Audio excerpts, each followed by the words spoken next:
যে প্রতিদ্বন্দ্বী রাজনৈতিক দলগুলা তারাই আসলে ক্ষমতাসীন হয়েছিল বিগত 24-এর 5ই আগস্টের পর থেকে।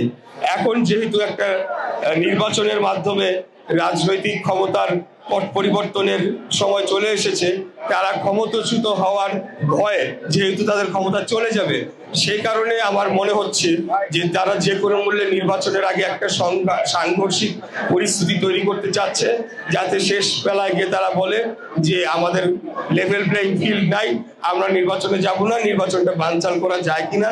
তবে কোন দল কি করলো না করলো তাতে কিচ্ছু আসে যায় না, আমাদের কোন প্রার্থী কি বললো তাতেও কিছু আসে যায় না।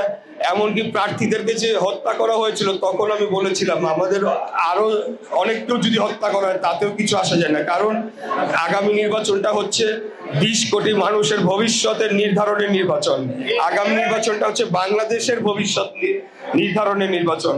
তাই দেশি বিদেশি ষড়যন্ত্র থাকবেই, এটাতে আমরা নতুন করে আমাদেরকে এটা দেখতে হবে না, আমরা তো এই ষড়যন্ত্র মোকাবেলা করেই আসছি।